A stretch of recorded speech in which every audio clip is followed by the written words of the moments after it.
Primeiro, queria agradecer pelo convite. Eu sou uma grande entusiasta do armazém e acho esses espaços de formação muito fundamentais, assim. O trabalho que vocês estão fazendo aqui é muito importante, muito especial. Criar esse lugar para essa valorização do fazer, da mão na massa e para a valorização dessas múltiplas habilidades que estão envolvidas, né, na cenografia, na direção de arte, adereço, enfim. Queria agradecer demais Simone, Emily, Marmelo, Marta, todo mundo. Eu vou mostrar para vocês um pouquinho, assim, de algumas referências, de alguns pensamentos que nortearam principalmente a construção dos espaços nesse filme. Agora vamos lá. O que eu trouxe para vocês aqui vai ser um estudo de caso de um projeto de longa-metragem que eu assinei a direção de arte. E aí eu quis falar muito a partir das cores. E a gente foi pesquisar principalmente a época de ouro das estatais. Ali no governo Vargas e no governo militar, houve um grande investimento do Estado brasileiro em construir grandes empresas que iam fazer a gestão de recursos da nação, né? Sejam minerais como a Vale, a Petrobras, enfim. Então, essa pesquisa sobre essa época de ouro das estatais, ela norteou a gente muito. Revestimentos de madeira nobre, metais dourados, acarpetados, couros nos mobiliários, né? Eram elementos que davam imponência para esses espaços. Então, a partir da empresa, a gente foi desdobrando toda uma série de relações. A gente escolheu fazer uma demarcação cromática muito marcada, que é o uso do azul. A gente brincava que a imagem dessa frase, a vida dele é o trabalho, ou ele mora no trabalho, era, se você tivesse um enquadramento do Pedro com um fundo de parede e com, de repente, um pedaço de um móvel, talvez você não soubesse se ele estava em casa ou no trabalho, porque esses espaços visualmente se misturavam no nosso projeto, como a gente entendia que emocionalmente se misturavam na vida do nosso personagem. Era como se esses elementos eles ficassem ainda mais fortes. Então, o begezinho que a gente tinha, ele voltava a ser madeira escura, ele fechava. O verde ganhava mais espaço em tela, porque ele ia viver no meio da natureza. A gente continuava, né, ali numa paleta análoga, mas a gente dava mais peso para as cores e para as texturas. E aí, claro, como tudo na nossa vida é sempre do jeito mais complicado que pode ser, a locação era toda azul. Só porque a gente tinha decidido não usar azul. Essa casa estava muito destruída, ela tinha sido muito saqueada, então o Carlos e a equipe conseguiram ressuscitar essa casa, até encanamento a gente teve que fazer. E aí a gente pintou as portas todas esquadrias de verde. Aqui foi construída uma escadinha cenográfica com essa lajotinha vermelha, combinando aqui com o revestimento da casa e esse revestimento da varanda. Pode passar mais um. Aí aqui foi o resultado final da nossa casa. Aí eu até trouxe algumas imagens. A gente fez um revestimento naqueles azulejos, a gente revestiu de papel de parede e depois fez essa espécie desse estuque, uma massa grossa assim, com areia.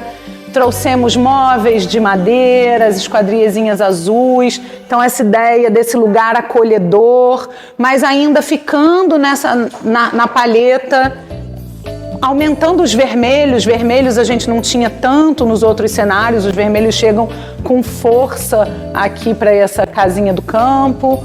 Hoje em dia, gente, a gente não pode pensar a paleta de cor de filme, comercial de TV, de nada que foi filmado, sem a gente ter essa conversa com a pessoa que vai fazer o tratamento dessas imagens na finalização. Porque dependendo de como for feita a correção de cor, tudo que a gente acha que a gente está fazendo de uma cor, na imagem final vai ter uma cor totalmente diferente. Alguém tem alguma pergunta?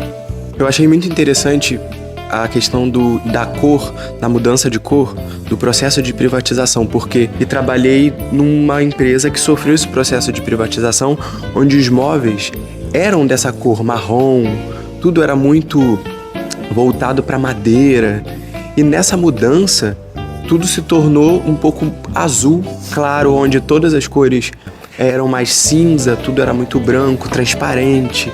Então eu achei muito interessante. E eu também acho que tem algum significado nessa mudança de cor, né? Muito legal, que bacana essa sua experiência. Cara, a primeira parte do trailer, né? O primeiro frame, assim, né? Mostra muito, tipo, aparece muito verde e amarelo. E eu fiquei assim, caraca, é tipo muito isso, assim, sabe? Uma empresa estatal e ter muito esse verde e amarelo e logo depois ter essa neutralização azul, morto, assim, estéreo, de certa forma. Sim, sim. Que legal. Mais uma. Não, pode fazer, ó, mais perguntas. Eu não tenho muito o que responder, assim, acho que foram comentários incríveis, eu fiquei emocionada com a sua experiência, combinar com o que a gente imaginou, né? Eu também acho que deve ter um significado e tudo tem significado, né? As coisas, elas não acontecem à toa, nem no cinema, nem no mundo real. A gente pensa na arquitetura modernista, a gente pensa na arquitetura pós-moderna, a coisa dos metais, os espelhados, né? Mas, enfim, eu acho que é isso, é mais uma coisa para a gente conversar, não é tanto uma pergunta, assim. Obrigada pelas observações. Então, assim, acho que essa conversa foi muito legal, acho que trouxe um aprendizado importante pra gente, essa coisa da direção, da cor, do estudo, da pesquisa, que é o que a gente tem feito aqui e que isso tem que seguir na nossa vida, lá na frente. Mas eu acho que agora a gente vai bater palma pra Tainá, fazer uma foto linda, fazer uma foto bem bonita, né? Então...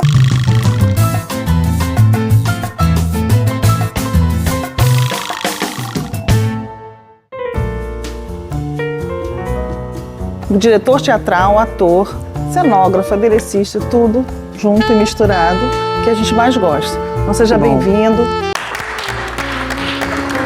Gente, obrigado, boa noite. Estou muito feliz de estar aqui, finalmente. Eu conheci o Cenographic na pandemia e participei de todo o processo virtual. Então foi um processo, por um lado, de resistência pela pandemia, pelo tempo que a gente passava, né, online, virtual e etc., mas também acho que foi um refresco de encontrar algo livre, leve, interessante, dinâmico no meio da pandemia, que foi esse processo do Cenographic. Estava falando com a Simone, acho que é uma empatia que foi momentânea e duradoura ao mesmo tempo, a gente se identificou muito de cara, foi um processo que eu mergulhei bastante de cabeça e quando eu recebi o convite para estar aqui hoje eu fiquei pensando o que trazer, né? Vou me apresentar um pouquinho para vocês, falar o que eu faço e etc.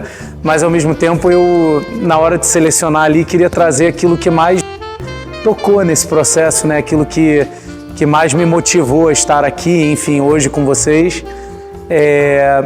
Queria dizer também que toda aula que eu faço, enfim, toda coisa que eu estou envolvido tem uma dedicação e hoje eu dedico a minha amiga Ita, que esteve comigo no Cenographic.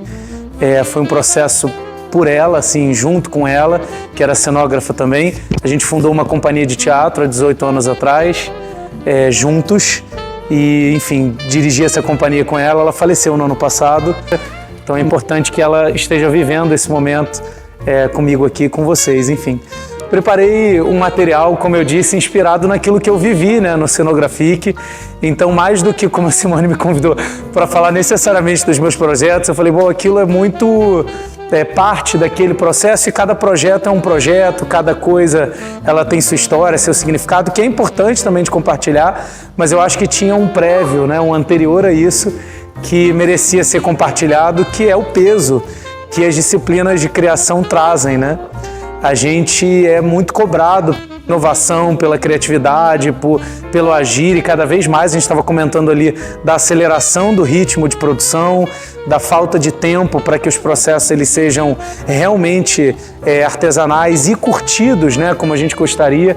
Hoje em dia a gente tem uma aceleração disso tudo, e aí queria falar um pouco desse reencontro com a arte, né?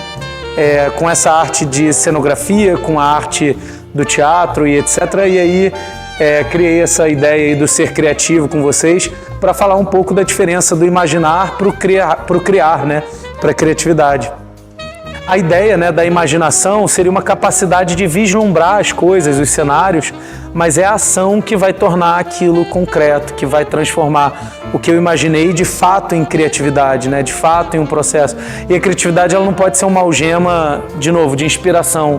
Ela é algo que acontece, né, ao longo do processo. Então acho que é, para mim, um conjunto de associação. Está atrelado ao raciocínio, a não ter medo do fracasso, né? A não ter medo, literalmente, de errar, de refazer, do julgamento, porque eu acho que isso tudo bloqueia.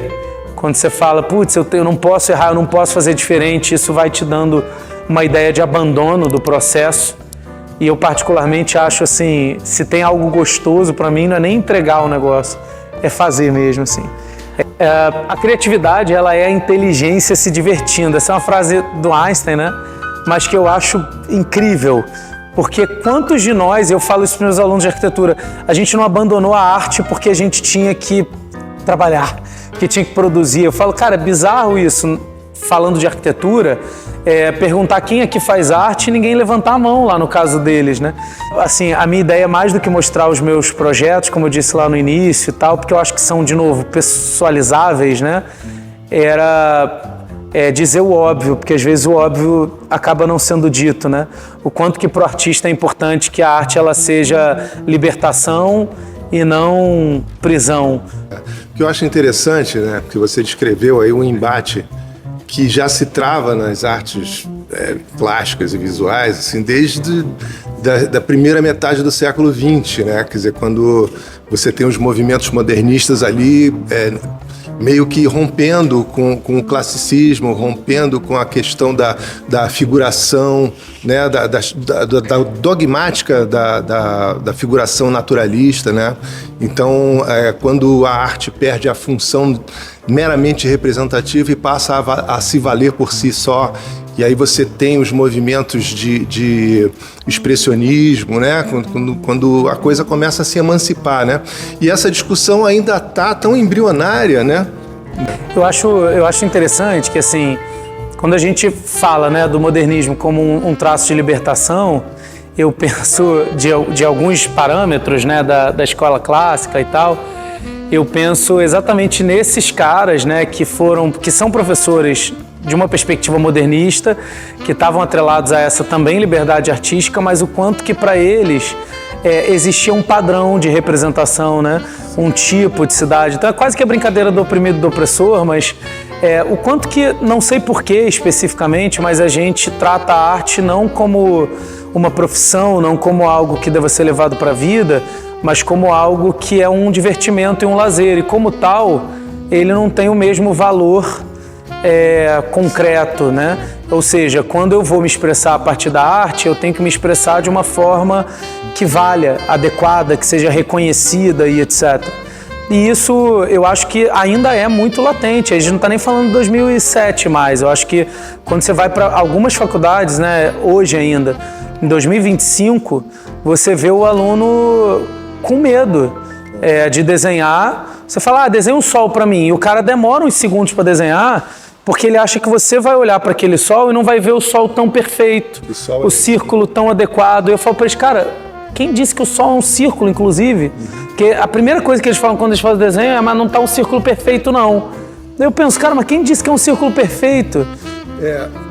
Porque, assim, eu entendo, e quero fazer, inclusive, esse comentário referente ao que o Bira falou, que o uso do trigo, da farinha de trigo para fazer a tinta com óleo de linhaça, não sei o quê, é um recurso tecnológico de um determinado período que permanece por um tempo, né?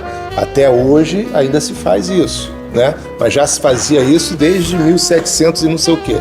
entendeu? Mas isso é um recurso tecnológico, é classificado dessa forma, né? Da mesma forma que o telão de LED também é um recurso tecnológico, que se lança a mão desse recurso tecnológico para obter um resultado artístico, qualquer que seja. Eu não vejo isso como uma questão meramente técnica ou meramente financeira do budget da produção. Não. Eu acho, por exemplo, que isso pode ser usado dentro do processo criativo do próprio cenógrafo. Para mim, até quando eu era um pintor de arte, assim que eu era muito ativo, pintava muita rotunda de estúdio. Então eu tinha um ganho financeiro muito bom. Aí quando veio o fundo pronto, eu falei, acabou, não pinto. E agora? Só tem um jeito. Inclusive a pintura de arte toda foi condenada com isso, não só pintura de telão de fundo. Sim. Você lembra disso? Mas isso está voltando, sabe? Não, foi só um momento. Já retornou. Tem os recursos tecnológicos que você Aí pode lançar o que eu fiz? Montei uma cenotécnica. Então hoje eu construo cenário, faço tudo que se faz de um cenário, madeira, ferro, junto com o Bira, ele me ajuda nos adereços. Mas também não nega a pintura, né? Não nego, voltou. É não ser rígido, né? Inflexível, literalmente. Inflexível. É isso aí. Temos que nos adaptar. Maravilhoso. O que é novo, o que é tecnológico, não tem jeito. Ele vai perguntar, vamos... Não, eu não vou perguntar, porque você fez uma palestra tão maravilhosa pra gente, de dividir toda essa sua experiência, muito comprimida, porque eu imagino que isso aí seja um ano de discussão, né? Então, assim, eu queria te agradecer muito, principalmente com essas dicas, sabe, sobre criatividade, que é uma coisa que para nós é muito importante. E quantas vezes a gente não fica bloqueado na criatividade, né? Então, numa das coisas que você falou, foi das várias coisas, primeiro eu vi a história da arte desfilando, tá? Fovismo, não, o coqueiro pode ser azul, não, a palmeira pode ser vermelha, fovista, pá. O professor disse pra mim assim, minha filha, você veja tudo, aprenda tudo, observe tudo e esqueça tudo. É isso. Exatamente, né? Então, em cima dessa fala do aprendizado, do ser natural. Então, mais uma vez eu te agradeço e Simone, é com você.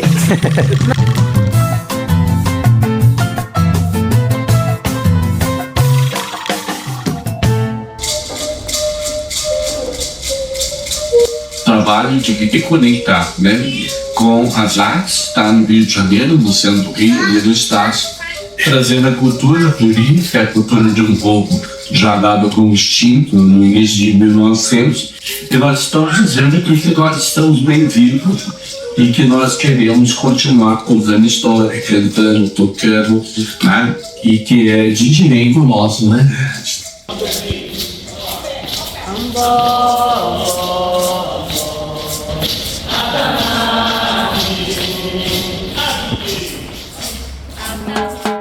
Qualquer dúvida, a gente está sempre aqui, vem aqui, dá uma olhada. A gente está sempre fazendo um cenário, tem sempre uma coisa nova. E uma coisa que eu queria também falar para vocês, que todos os dias tem alguém aqui no armazém, normalmente ou eu, ou a Emily, tem os meninos que vocês conheceram, tem o Carlos, tem o Marmelo, tem o Eric, tem o Bira, qualquer coisa, vocês podem passar aqui sem problema nenhum, tá bom? As portas estarão abertas.